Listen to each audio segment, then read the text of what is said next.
Hai, Assalamualaikum warahmatullahi wabarakatuh. Salam dan bahagia Bapak Ibu Guru hebat. Saya Wungsu Anut Sesanti, calon guru penggerak Angkatan 9 dari Kabupaten Boyolali, akan menyampaikan budaya positif aksi nyata 1.4. Tidak lupa saya sampaikan beliau berdua yang sangat hebat, Bapak Wahyudi sebagai fasilitator dan Ibu Irma Pangestika sebagai pengajar praktik saya. Kali ini, diseminasi disiplin positif saya dilaksanakan secara daring. Dihadiri oleh beberapa rekan guru, diantaranya guru-guru di SD Negeri 3 Repaking, kemudian ada juga rekan-rekan saya dari kecamatan lain, ada yang dari Kecamatan Wonosegoro, Juwangi, Kemusu, dan lain sebagainya. Assalamualaikum warahmatullahi wabarakatuh. Waalaikumsalam warahmatullahi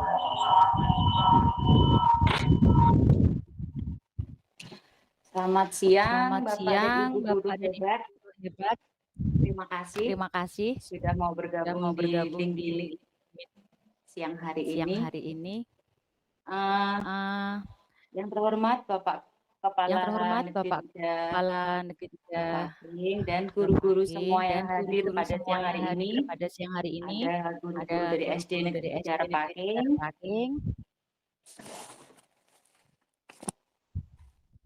Pak Aris, Pak Ali, Pak Okta, Bu Sukini, Bu Sri, Bu Sinta, dan Bu Feti. Kemudian dari kecamatan sebelah, dari SD sebelah ada Pak Dwi Wika, dan nanti akan menyusul Bu Riana dan juga ada Bu Vanessa. Dari kecamatan sebelah, halo Dek Puput. Bu Puput dari kecamatan mana? Dek Puput sekarang di mana? Boleh langsung angkat mic ya. Ada Bu Elvira, ada mana tadi kok menghilang? Ada Bu Galuh dari Juwangi, halo. Terima kasih semuanya sudah bisa hadir. Siang hari ini, saya Wungsu Anut Sesanti, calon guru penggerak Angkatan 9 dari SD Negeri 3 Repaking, Kecamatan Wonosamudro, akan menyampaikan tentang disiplin positif. Kenapa hari ini saya mengadakan G-Meet? Karena dirasa perlu untuk membagikan praktik baik yang sudah saya terima dari pendidikan guru penggerak Angkatan 9 ini. Alangkah baiknya tidak saya sebarkan di kalangan SD Negeri 3 Repaking saja, tapi saya kabarkan kepada teman-teman guru-guru lain yang ada di SD lain, di kecamatan lain, bahkan dari kabupaten lain yang insya Allah akan bisa menjadikan sebuah pembelajaran bersama. Kita petik yang baiknya. Hari ini saya tidak akan menggurui, saya hanya akan mencoba menyampaikan yang sudah saya terima. Apabila ada yang kurang, boleh ditambahkan. Apabila ada yang baik, bisa diterima dan bisa dipraktekkan sekolah Bapak Ibu guru masing-masing. Halo Bu Leli, selamat datang. Apakah sudah terlihat? Bapak Ibu, boleh buka mic-nya ya. Sudah. Oke, Bu Santi. Sudah, Bu. Sudah, Bu. Bisa dilihat, terima kasih.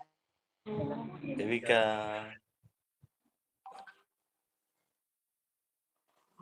Ya, poin penting pada Mas Wika lagi di dalam kelas. Poin penting ini yang akan saya sampaikan adalah konsep inti dari budaya positif. Yang pertama ada perubahan paradigma belajar. Yang kedua ada disiplin positif. Ada yang ketiga nilai-nilai kebajikan, kemudian kebutuhan dasar manusia, motivasi perilaku manusia, posisi kontrol guru, keyakinan kelas, dan yang terakhir adalah segitiga restitusi. Slide selanjutnya bisa terbaca, Pak? Bisa. Yang pertama adalah pembelajaran dengan paradigma baru. Pembelajaran dengan paradigma baru merupakan pembelajaran yang dirancang berdasarkan prinsip pembelajaran berdiferensiasi, sehingga peserta didik belajar sesuai dengan kebutuhannya berdasarkan teori perkembangan psikologi modern untuk mewujudkan profil pelajar Pancasila. Apa saja sih profil pelajar Pancasila itu? Yang pertama ada beriman, bertakwa kepada Tuhan dan berakhlak mulia, ada mandiri, bernalar kritis, kreatif, bergotong royong, dan berkebinekaan global. Tujuan utama pendidikan kita di era yang sekarang ini, kurikulum merdeka, adalah untuk mewujudkan anak didik yang mencerminkan profil pelajar Pancasila. Nah, bedanya apa dengan pembelajaran yang zaman dulu? Jika dilihat dari posisi kita sebagai guru, terdapat miskonsepsi tentang teori kontrol. Dulu mungkin kita sebagai pengajar menganggap bahwa kita bisa mengontrol murid, kita bisa membuat rasa bersalah untuk menguatkan karakter murid, kita juga bisa berhak memaksa, biasanya kita juga berpikir bahwa kita ini paling bermanfaat bagi murid. Itu sebuah miskonsepsi yang salah tentang teori kontrol. Karena yang betul bagaimana? Kita harus mengubah paradigma dari stimulus respon ke pendekatan teori kontrol. Apa sih itu? Kalau stimulus respon, realitasnya kebutuhan kita itu sama. Padahal kenyataannya di teori kontrol, di realitanya kebutuhan setiap orang itu berbeda. Jika tes stimulus respon itu semua orang melihat hal yang sama, pada kenyataannya setiap manusia memiliki pandangan yang berbeda, memiliki gambaran yang berbeda, termasuk murid-murid kita di sekolah. Jika awalnya kita berpikir bahwa kita mencoba mengubah orang agar berpandangan sama dengan kita, kenyataannya kita harus memahami cara pandang orang lain terhadap dunia mereka. Jika biasanya perilaku buruk dilihat sebagai suatu kesalahan, mulai sekarang di paradigma baru, kita harus melihat semua perilaku memiliki tujuan masing-masing. Awalnya orang lain bisa mengontrol saya, nah di sini hanya saya yang bisa mengontrol diri saya sendiri. Jika sebelumnya saya bisa mengontrol orang lain, di zaman sekarang Anda tidak bisa mengontrol orang lain karena orang lain bisa dikontrol oleh diri mereka sendiri. Pemaksaan ada pada saat bujukan gagal. Biasanya kalau kita memaksa orang, kalau kita membujuk orang dan bujukan kita gagal, kita akan melakukan pemaksaan. Padahal kalau sekarang kolaborasi dan konsensus menciptakan pilihan-pilihan baru. Jadi kita tidak bisa memaksa orang-orang, harus setuju dengan pendapat kita. Yang terakhir, model berpikir menang atau kalah. Sekarang yang ada adalah model berpikir menang-menang. Tidak ada yang kalah. Yang kedua tentang disiplin positif. Disiplin berasal dari kata disiplina yang artinya belajar.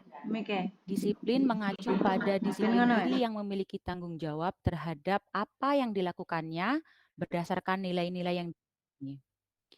Disiplin positif merupakan salah satu cara penerapan disiplin yang bertujuan untuk menumbuhkan kesadaran serta memberdayakan peserta didik tanpa imbalan penghargaan atau reward, ancaman atau hukuman. Nah, sebagai pendidik, kenapa kita harus menerapkan disiplin positif? Karena tujuan kita adalah menciptakan peserta didik yang memiliki disiplin diri, sehingga mereka berperilaku mengacu kepada nilai-nilai kebajikan universal dan memiliki motivasi intrinsik dalam perubahan perilaku ke arah yang lebih baik. Intinya, di disiplin positif ini kita menumbuhkan kesadaran dari diri siswa sendiri. Bukan dari paksaan kita sebagai guru atau ancaman kita terhadap murid. Kita tidak bisa lagi semena-mena terhadap murid untuk mau mereka mengikuti keinginan gurunya. Itu sudah bukan zaman kita. Yang selanjutnya, apa sih nilai-nilai kebajikan? Nilai-nilai kebajikan itu suatu nilai yang telah disepakati bersama, terlepas dari suku, bangsa, ras, agama, bahasa, maupun latar belakangnya. Intinya nilai kebajikan itu suatu nilai yang kita yakini bersama, walaupun kita berbeda suku, berbeda ras, agama, bahasa, dan lain-lain. Jadi suatu keyakinan yang harus, suatu nilai yang harus dilaksanakan bersama-sama. Dalam konteks kali ini mungkin kita bicara ruang yang lebih kecil adalah di dalam kelas. Apa saja nilai-nilai kebajikan itu? Nilai-nilai kebajikan, keadilan, tanggung jawab, kejujuran, bersyukur, lurus hati, berprinsip, integritas, kasih sayang, rajin, komitmen, percaya diri, kesabaran, dan masih banyak lagi. Kalau kita resapi bersama-sama Bapak Ibu guru, dari nilai-nilai kebajikan ini semuanya sudah ada tergabung di 6 profil pelajar Pancasila. Semua sudah ada di situ. Hanya bagaimana saja kita sebagai guru memantik siswa kita agar memiliki nilai-nilai kebajikan seperti yang kita harapkan. Bukan dalam arti kita memaksa murid kita, tapi kita menumbuhkan motivasi intrinsik dalam diri mereka. Nah, yang keempat adalah kebutuhan dasar manusia. Kebutuhan dasar manusia adalah segala sesuatu yang kita lakukan untuk mendapatkan apa yang kita inginkan. Seluruh tindakan yang kita lakukan memiliki tujuan tertentu, dan semua usaha terbaik yang kita lakukan adalah dalam rangka agar kebutuhan dasar kita terpenuhi dengan baik. Hal ini bisa kita lihat di dalam kelas, Bapak Ibu guru, jika punya murid yang biasanya ada anak yang caper. Nah, anak yang caper dia mengganggu temannya. Sebenarnya anak ini kehilangan suatu kebutuhan dasarnya. Ada sesuatu yang hilang dalam diri dia yang tidak bisa dia dapatkan, kemudian dia memunculkan itu di dalam kelas untuk mencari perhatian gurunya. Sebenarnya apa saja kebutuhan dasar manusia? Kebutuhan dasar manusia itu ada 5. Yang pertama bertahan hidup, mencakup makanan, tempat tinggal, keamanan, dan kesehatan. Yang kedua kasih sayang, meliputi rasa diterima, dipedulikan, dan rasa kebersamaan. Yang ketiga, penguasaan, meliputi harga diri, keinginan dianggap, dihargai, dan prestasi yang ingin dihargai. Yang keempat adalah kebebasan, meliputi mandiri, mencoba hal baru, memiliki pilihan. Yang terakhir, kesenangan, meliputi bermain, humor, antusiasme tertawa, dan lain sebagainya. Ini 5 kebutuhan dasar manusia yang ada pada setiap manusia. Makanya kalau di dalam kelas ada anak didik kita yang dianggap melenceng, sebenarnya anak itu tidak nakal, tapi dia kehilangan salah satu atau mungkin 2 bahkan lebih kebutuhan dasarnya yang tidak bisa dipenuhi oleh lingkungan dia, kemudian dia luapkan di dalam kelas. Contohnya ya, kalau di SD Negeri 3 Repaking, kita sering menyebut siswa kelas 3 ada yang namanya Fatan. Fatan kita anggap anak yang suka usil, anak yang tidak bisa diam. Nah, kalau guru zaman dulu yang belum berpikiran paradigma pembelajaran yang baru sekarang ini, berpikirnya bahwa Fatan itu nakal. Nah, ayo Bapak Ibu guru, sekarang kita sebut tidak ada anak nakal, hanya anak yang kehilangan kebutuhan dasarnya. Jadi fungsi guru adalah untuk melengkapi kebutuhan dasar anak tersebut supaya tidak melenceng dan merugikan teman-teman yang lain. Kalau Bapak Ibu guru dari SD Negeri 3 Repaking sudah mengenal Fatan dengan dekat, Fatan itu sukanya mengganggu. Dia pengen diperhatikan. Nah, kalau dari 5 kebutuhan dasar ini, kira-kira apa ya yang dibutuhkan oleh Fatan? Boleh buka mic Pak Ares atau Pak Okta. Yang dibutuhkan Fatan dari 5 kebutuhan dasar ini apa ya?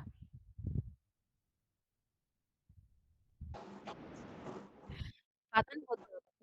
Nah, kasih sayang. Iya, betul sekali.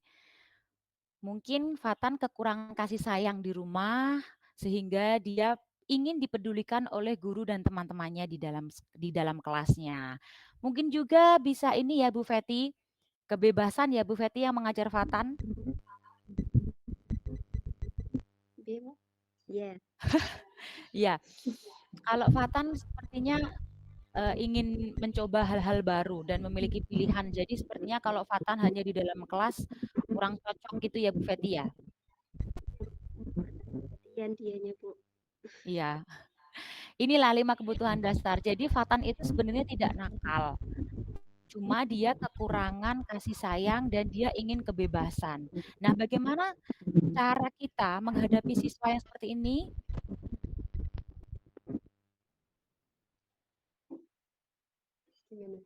Halo, masih masuk ya? Mungkin dengan cara pendekatan, dengan Ya. serius. Oh iya, pendekatan. Bu, bisakah kita menghubungi orang tuanya, Pak? Bisa. Oke.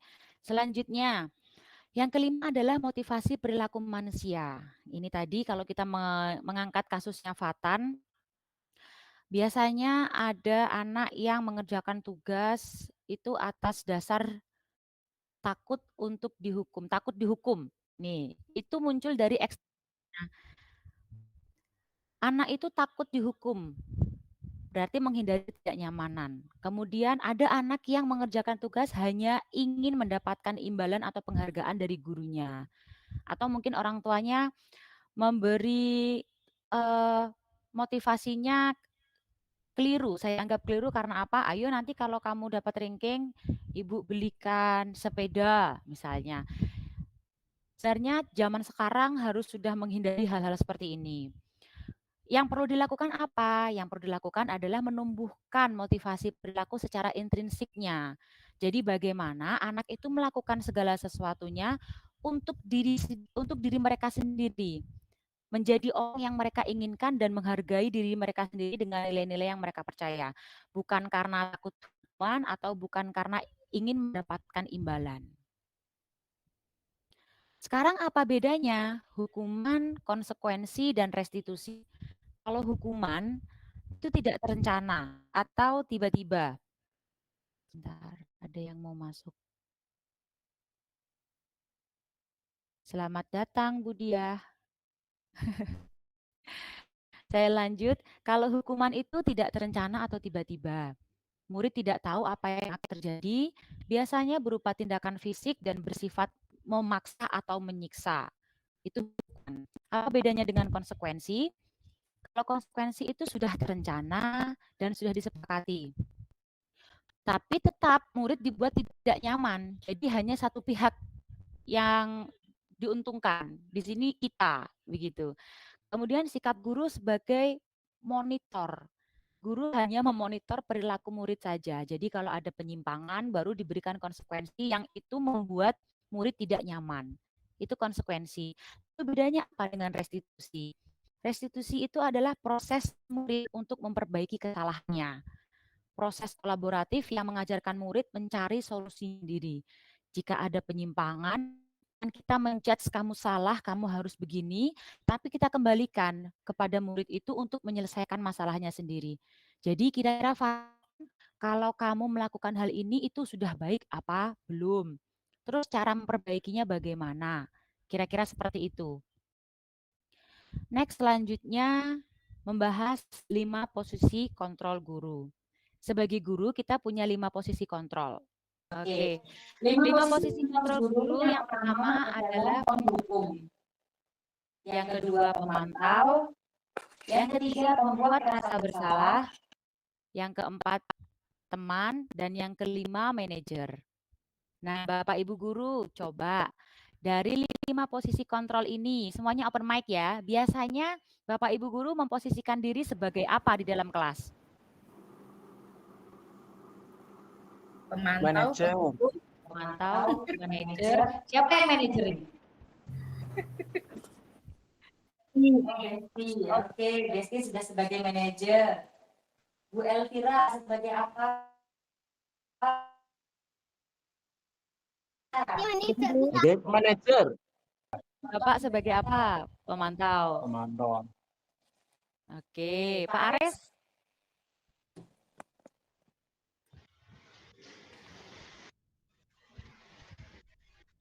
Oke, biasanya kalau saya sendiri, saya biasanya menempati di posisi ketiga. Mengajar kelas 1, saya memposisikan diri sebagai pembuat rasa bersalah. Contohnya, ayo Atika, kamu tadi ngapain? Kamu cubit si ini ya, misalnya seperti itu. Ayo dia menangis, nanti kalau bapaknya ke sini kamu dimarahin. Nah, jadi kan Atikanya merasa bersalah. Itu biasanya yang saya lakukan sebelum mempelajari modul ini. Ternyata ini contohnya, contoh penerapan. Nah, di bagian mana Bapak Ibu guru sekalian sebagai penghukum? Contoh kalimatnya seperti itu. Ayo lari lapangan 5 kali. Ya, kayaknya saya juga pernah melakukan hal ini. Kalau Bapak Ibu yang lain sudah pernah menghukum anak didiknya? Belum. Pak Aris kemarin waktu upacara kok pernah katanya, Iya, anaknya pernah. pernah dihukum. Oh, pernah ya Pak Aris. Kemudian kalau pemantau, contoh kalimatnya, sudah berapa kali Ibu ingatkan, Ibu kecewa sama kamu. Sering ya Bapak Ibu ya? Iya, Bu. Membuat bersalah seperti saya tadi, bagaimana perasaan orang tuamu kalau tahu anaknya berbuat seperti ini? Nah, itu pembuat rasa bersalah. Kalau sebagai teman, ayo dong dikerjakan demi ibu guru nih, nanti ibu guru dimarah Pak Kepala atau lain sebagainya. Biasanya seperti itu. Nah, yang Pak Okta ini, Pak Okta katanya sebagai manajer. Apa kamu tahu kesalahanmu? Kira-kira bagaimana cara kamu memperbaikinya? Wis, keren. Tepuk tangan untuk Pak Okta. Kasih emot tepuk tangannya dong. Kasih emot tepuk tangannya dong. Oke.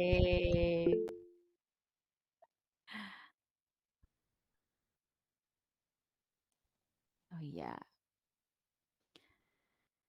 Selanjutnya ini sudah ya. Posisi kontrol apakah aku gitu. Kalau Pak Okta tadi katanya sudah sebagai manajer. Yang ketujuh adalah keyakinan kelas. Apa itu keyakinan kelas? Nah, keyakinan kelas berupa pernyataan universal yang bisa diterima oleh siapapun, dibuat dengan kalimat positif, singkat agar mudah diingat, sesuai dengan kondisi kelas agar mudah diterapkan, melibatkan seluruh warga kelas dalam pembuatannya dan disepakati serta diyakini bersama. Nah, ini bedanya keyakinan kelas dengan peraturan. Kalau peraturan dibuat, yang membuat peraturan siapa Bapak Ibu kalau di sekolah? Halo. Bapak Ibu Guru. Semua Bapak Ibu warga. guru. Semua warga. Biasanya kalau peraturan yang membuat adalah sekolahnya ya. Yang membuat adalah nah, anak-anak hanya menjalankan. Kan begitu ya? Nah, Biasanya yang perbedaannya itu gurunya, tapi yang melaksanakan anak-anaknya. oh iya, begitu ya Pak kalau peraturan ya Pak. Nah, bedanya dengan keyakinan kelas adalah peraturan itu diubah menjadi kalimat positif. Singkat, padat, jelas, yang lebih penting melibatkan seluruh warga kelas untuk membuat. Jadi bukan kita sebagai guru yang membuat, itu bukan, tapi kita sepakati bersama-sama. Kok mantul ya?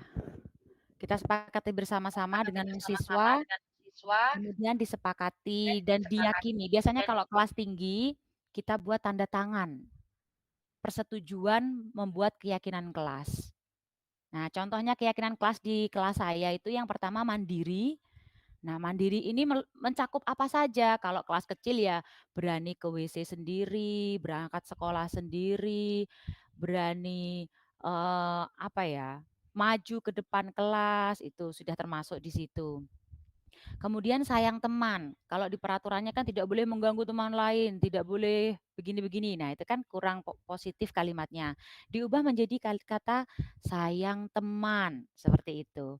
Yang ketiga adalah pemberani. Pemberani karena kalau kelas 1 biasanya maju ke depan itu masih malu-malu. Jadi kita sepakati, kita di kelas 1 harus berani. Yang selanjutnya ada tertib. Nah, tertib ini mencakup penampilan ada seragam, sepatu dan lain-lain. Kalau disiplin mencakup kedatangan, pengerjaan PR. Nah, itu disepakati juga di kelas 1. Dan yang terakhir sayang dengan ibu guru. Kalau ibu gurunya tidak disayang, nanti ibu gurunya kekurangan tadi kebutuhan dasar manusianya. Karena ibu guru juga harus disayang ya. Begitu kan Bapak Ibu guru? Betul sekali. Betul sekali. Selanjutnya yang betul. ke-8 adalah segitiga restitusi. Apa sih segitiga restitusi? Segitiga restitusi itu proses dialog yang dilakukan oleh guru untuk menghasilkan murid yang mandiri dan bertanggung jawab. Nah, oh ini katanya. Nah, dalam menghadapi permasalahan di dalam kelas, biasanya kita menjudge murid, kamu yang salah, kamu yang minta maaf, kamu mengganti ini, kamu begini. Nah, itu guru biasanya sebagai pembuat rasa bersalah dan pemantau di situ. Tapi karena posisi kontrol guru yang benar adalah sebagai manajer, jadi kita harus menerapkan segitiga restitusi dalam menyelesaikan masalah. Caranya itu dengan berdialog. Bukan langsung muncul statement atau judgement kepada siswa terhadap apa kesalahan yang sudah diperbuat.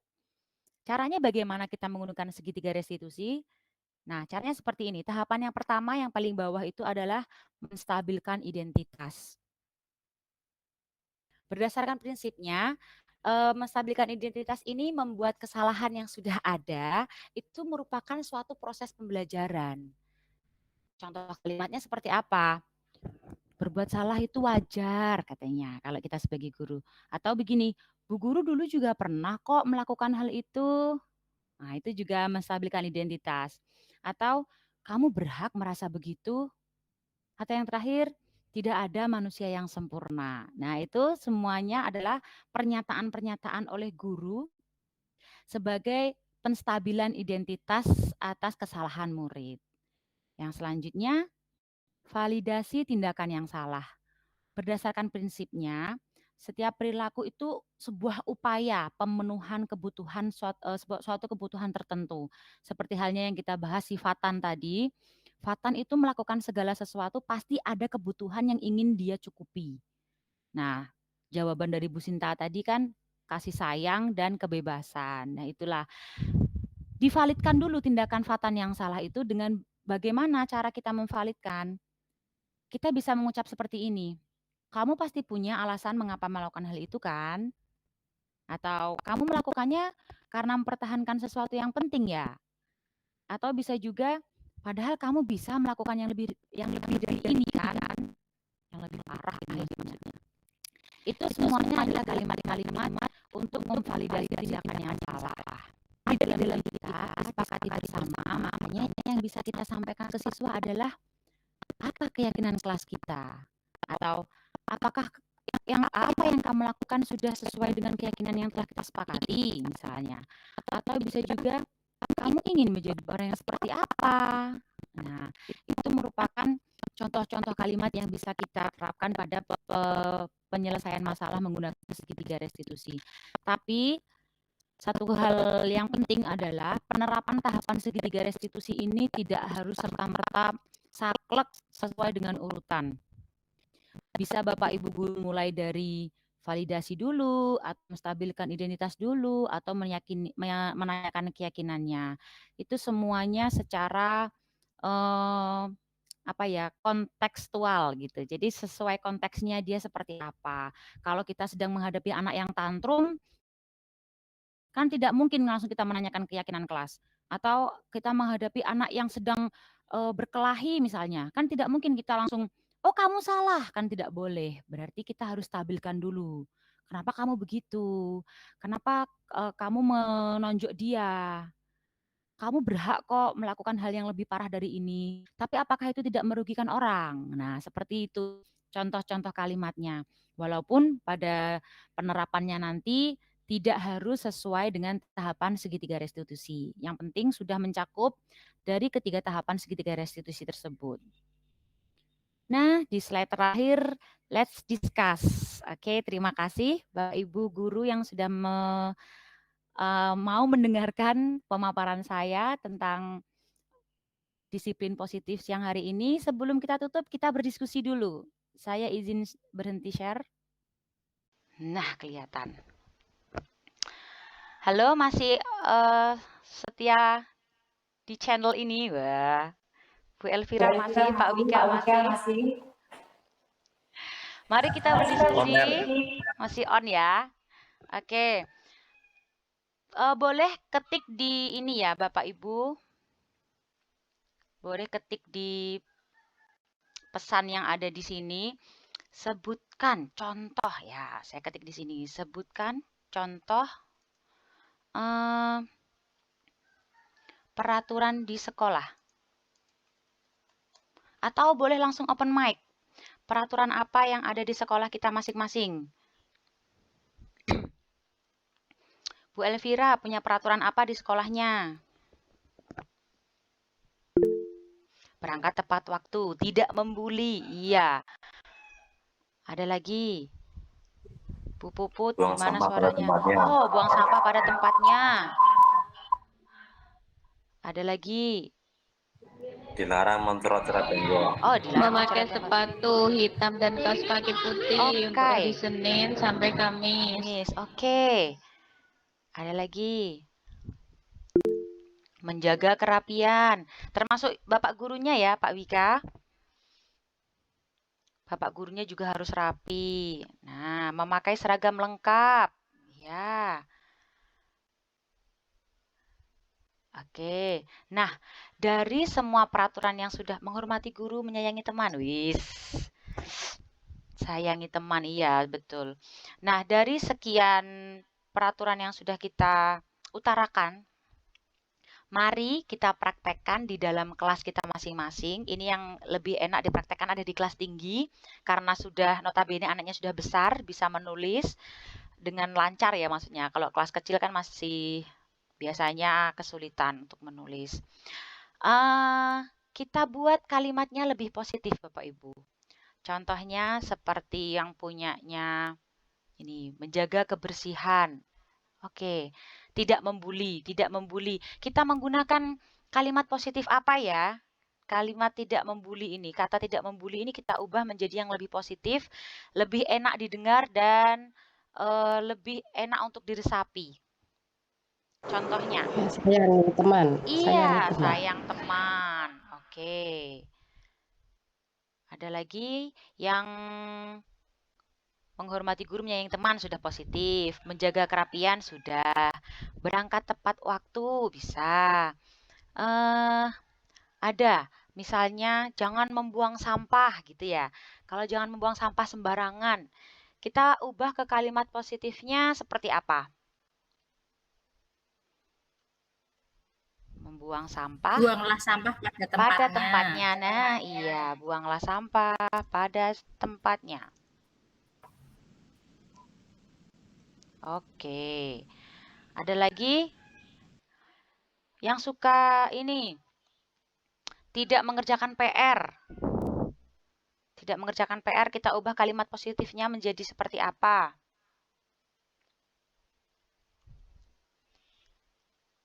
Selalu mengerjakan tugas yang diberikan oleh Bapak Ibu guru. Selalu mengerjakan tugas. Nah, Mengerjakan sesuai dengan waktu yang telah disepakati dalam mengerjakan keluarga. tepat waktu. Ya, oke. Ada lagi. Sudah ya. Nah, dari kalimat-kalimat positif ini, yang sayang teman, sayang guru,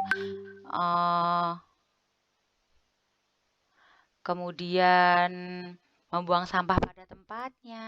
Nah, kalimat-kalimat seperti ini bisa kita tulis di dalam kelas, kita sepakati dengan murid. Contohnya yang kelas besar bisa membuat tempelan kelas yang ada tanda tangan muridnya. Dari hal-hal kecil seperti ini, Bapak Ibu guru, anak-anak tidak lagi bahasanya itu menaati peraturan, bukan lagi seperti itu, tapi menjalankan keyakinan kelas. Bukan lagi takut untuk dimarahi karena melanggar aturan tata tertib, tetapi takut melanggar keyakinan yang sudah disepakati bersama. Karena ini kan disepakati bersama dalam satu kelas. Jadi mau tidak mau harus sadar dari dalam diri anak sendiri untuk menjalankan segala keyakinan kelasnya itu diterapkan sebenar-benarnya diterapkan agar tidak ada lagi yang ada anak yang menyimpang. Nah, sebagai guru yang bisa kita lakukan ya tadi kita menjadi memposisikan kita sebagai manajer, bukan lagi sebagai pembuat rasa bersalah, bukan lagi sebagai teman, kontrol, atau penghukum. Karena yang ideal adalah kita sebagai manajer mengembalikan semua permasalahan yang ada pada anak pada mereka sendiri agar diselesaikan sesuai dengan keyakinan kelas yang sudah disepakati. Yuk semuanya on cam yuk. Kita ice breaking dulu yuk. Bisakah ya Bapak, Pak Oktawis, Pak Wika, Bu Sukini? Mohon Oh iya. maaf, saya sinyalnya kurang bagus, Siap. Bu. Oke, Bu Dia, enggak apa-apa. Bu Sinta, Bu Riana, Bu Feti. Yuk, kita ice breaking dulu. Ice breakingnya seperti biasa saja ya, Bapak Ibu guru. Biasanya yang di sini saya sukanya pegang hidung dan telinga. Oke, pegang hidung dan telinga. Yang kanan, jari yang kanan. Kita pegang hidung. Susah sinyal sini. Oh iya, susah sinyal. Tangan yang kiri kita pegang hidung kanan. Bersilang tangannya. Oke. Kalau saya sebut 1 berarti pegang posisi seperti ini. Nah, kalau 2 turun ke paha. Kalau 3 bersilang. Gantian yang tangan kiri pegang hidung. Oke, mulai ya. 1, turun. 2, turun. Ya Bu Elvira. 3, turun. 4, turun. Agak cepat. 5, Pak Wika, turun. 6, turun. 7, turun. 8, turun. 9, turun. 10, selesai. Terima kasih. Tepuk tangan untuk kita biar tidak ngantuk. Terima kasih. Ini Bu Feti kenapa angkat tangan? Apakah mau menyampaikan sesuatu? Oh tidak. Baik, terima kasih Bapak Ibu Guru. Demikian diseminasi saya tentang disiplin positif. Semoga yang saya sampaikan bisa diresapi, terutama tentang posisi kontrol kita sebagai guru dan bisa dilaksanakan di kelas masing-masing untuk menyepakati kesepakatan kelas. Dibuat kesepakatan kelas, ditandatangani, dijalankan bersama-sama dan bersungguh-sungguh di dalam kelas itu sendiri. Diyakini ya, jadi bukan lagi kita sebagai penghukum, tapi kita kembalikan lagi apa yang sudah anak-anak lakukan itu ke mereka sendiri. Apakah sudah sesuai dengan keyakinan mereka atau belum. Begitu, terima kasih atas partisipasinya. Dadah dulu dong. Foto dulu. Foto dulu. On cam. Cheese. Terima kasih atas partisipasinya Bapak Ibu Guru. Semoga bermanfaat. Banyak kesalahan yang saya perbuat. Saya mohon maaf sebesar-besarnya. Wabillahi taufiq wal hidayah. Wassalamualaikum warahmatullahi wabarakatuh. Dadah. Waalaikumsalam warahmatullahi wabarakatuh. Izin live dulu, Mas. Iya, terima kasih. Assalamualaikum. Salam. Nah, setelah melaksanakan diseminasi secara online, tidak lupa saya memohon saran dan kritik dari rekan-rekan yang sudah hadir dalam diseminasi saya. Gunanya untuk perbaikan diri pribadi saya sendiri untuk menjadi yang lebih baik. Nah, ini dia rekan-rekan saya yang sudah hadir dalam diseminasi budaya positif yang saya lakukan secara online.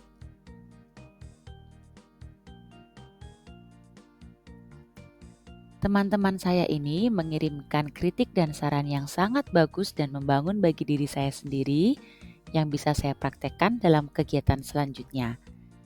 Kritik dan saran mereka dituliskan dalam bentuk Google Form.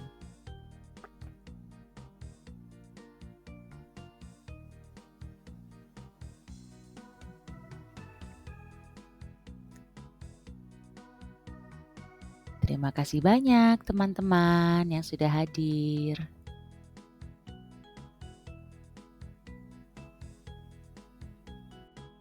Pembuatan keyakinan kelas.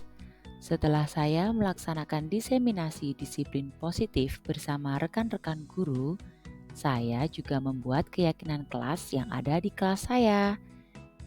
Berikut adalah tata cara saya membuat keyakinan kelas. Langkah awal saya dalam pembuatan keyakinan kelas adalah berkonsultasi dengan kepala sekolah.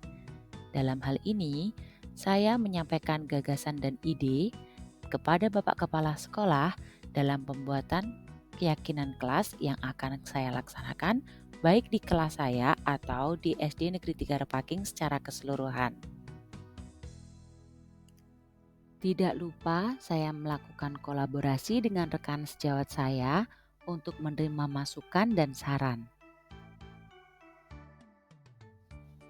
Berdisiplin positif bukan hanya saja diperuntukkan untuk anak didik kita, namun kita sebagai pengajar juga harus melaksanakan disiplin positif, seperti contoh melaksanakan upacara bendera setiap hari Senin.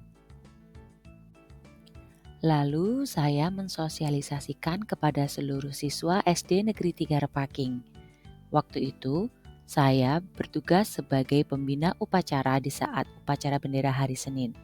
Saya menyampaikan ide dan gagasan saya tentang pembuatan keyakinan kelas kepada seluruh siswa.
Belajar, apalagi? Membaca. Ya, terus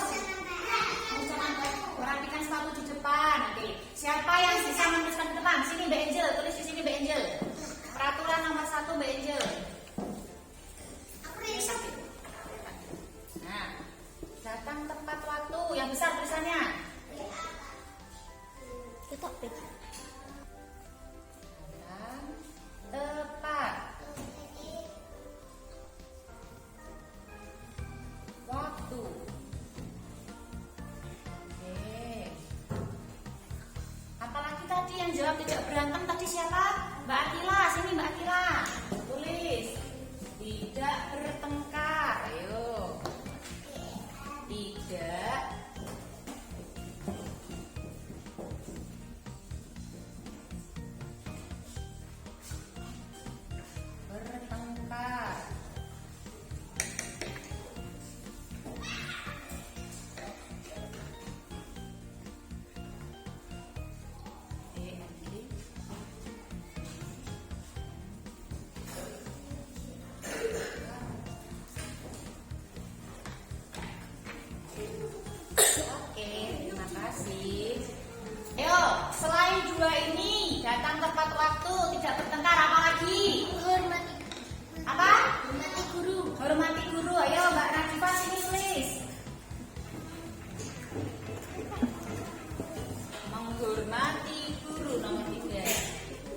Ayo,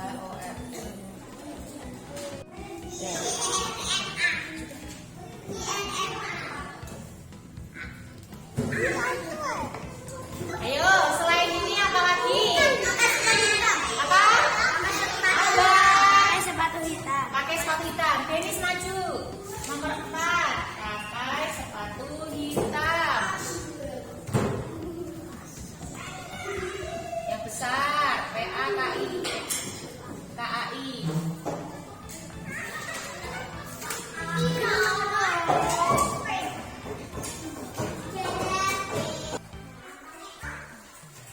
Dan pakai sepatu hitam. Yang selanjutnya apa peraturannya di sekolah? Berani maju. Oh iya, berani maju ke depan. Farhan tulis ke depan, nomor 5. Sini. Berani maju. Yang besar tulisannya. Berani, BERANI. Oh sudah, semuanya menulis di kertas masing-masing. Kalau datang tepat waktu, berarti apa? B. Kalau datang tepat waktu berarti apa? Kalau tidak bertengkar, berarti sayang teman. Iya. Kalau menghormati guru, sayang ibu guru. Kalau pakai sepatu hitam berarti tertib. Berani maju ke depan berarti pemberani. Tulis di kertas masing-masing sudah? Ya. Urut dari absen 1. Tempelkan ke sini, ayo. Dimulai dari absen 1. Tempel di sini. Tempel. Oke, 2. 3.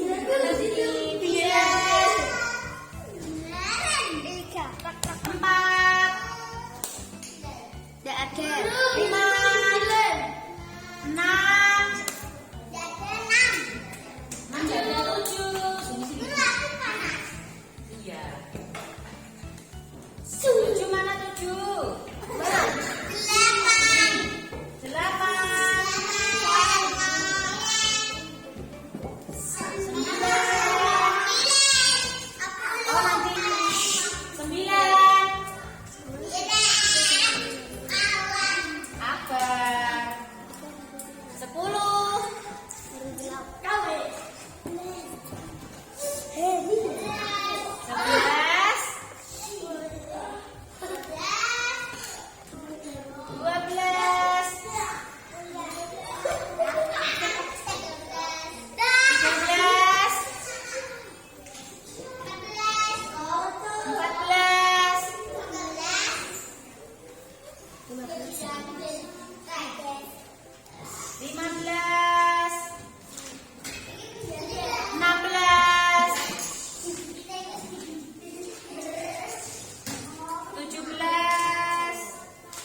Penerapan segitiga restitusi.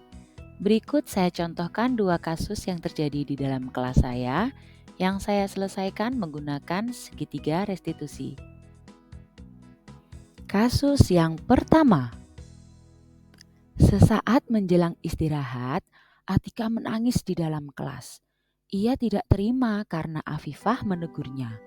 Menurut keterangan teman-teman, Atika ingin bermain bersama Afifah dan Irma, hanya bertiga saja. Namun, datanglah Rahma yang ingin bergabung dan ditolak oleh Atika. Afifah dan Irma tidak keberatan jika bermain dengan Rahma. Lalu, Afifah mengutarakan pendapatnya yang kemudian membuat Atika bersedih dan menangis dengan kencang. Kenapa?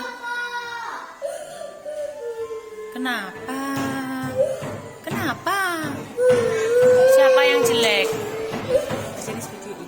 Aku mau juga jadi anak itu tapi ada Afifah. Siapa? Siapa?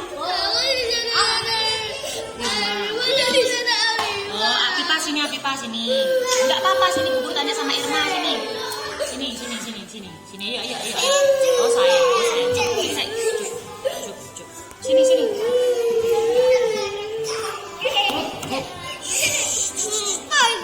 Oh sayang, enggak boleh menangis, kan sudah besar. Diam sih. Kenapa Mbak Afif? Kenapa? Kamera. Oh, ini memang.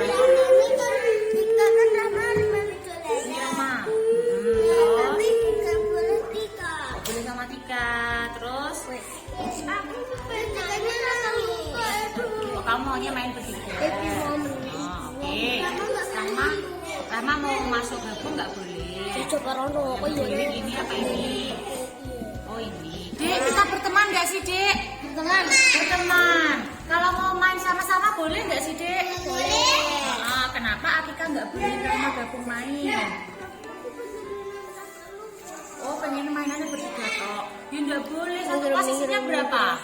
Anaknya Bu Guru berapa? 18. Boleh main sama-sama 18 anak? Boleh.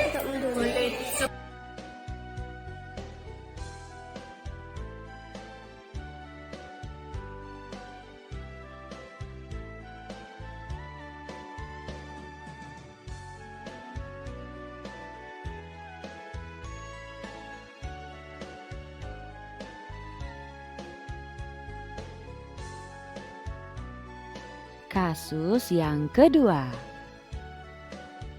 Sebelum memulai pelajaran, kami melakukan praktik baik membaca Asmaul Husna bersama. Namun tiba-tiba datanglah Hafiz saat kami hampir selesai membaca Asmaul Husna. Menurut keterangan Hafiz, ia terlambat karena telat bangun pagi. Ternyata tidak saja datang terlambat, namun Hafiz juga tidak membawa buku bahasa Inggris sesuai jadwal. Alasan yang ia berikan adalah terburu-buru saat persiapan berangkat sekolah dan tidak melakukan cek ulang terhadap bukunya.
Datangnya terlambat.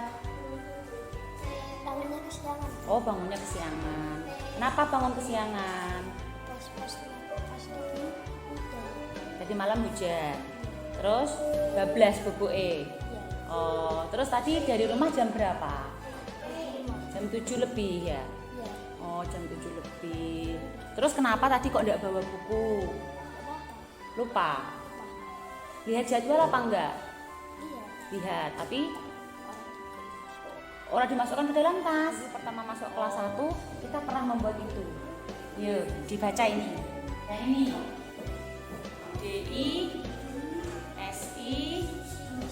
DISIPLIN. Plin di apa? Disiplin. Disiplin itu harus bagaimana? Berangkatnya harus gasik pagi, terus bukunya harus lengkap, PR-nya harus digarap. Besok diulangi lagi tidak? Oke, janji ya. Tos. Oke, terima kasih. Lalu, apa dampak yang saya rasakan setelah menyelesaikan masalah yang ada di kelas menggunakan segitiga restitusi? Dari kasus yang pertama, Atika, si anak yang tantrum dan menangis, serta marah-marah terhadap temannya, sudah bisa bermain kembali dengan teman-teman yang lain.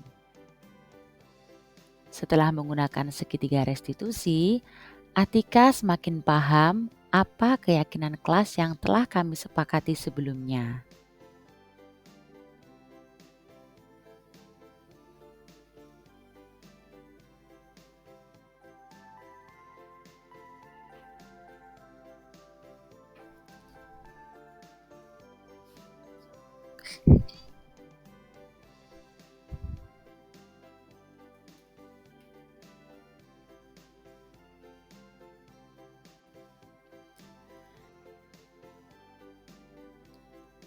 Dari kasus yang kedua, si Hafiz, anak yang terlambat datang ke sekolah dan tidak membawa buku pelajaran, sekarang terlihat mematuhi keyakinan kelas yang telah kami buat.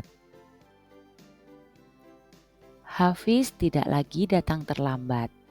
Sebelum kami membaca Asmaul Husna, Hafiz sudah datang dan bergabung bersama kami.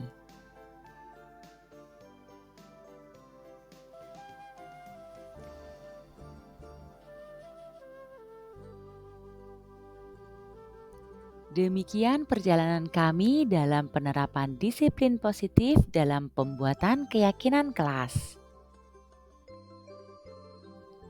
Terima kasih telah menyaksikan video aksi nyata modul 1.4 saya tentang diseminasi disiplin positif. Semoga bermanfaat. Wabillahi taufik walhidayah. Wassalamualaikum warahmatullahi wabarakatuh. Salam Guru Penggerak.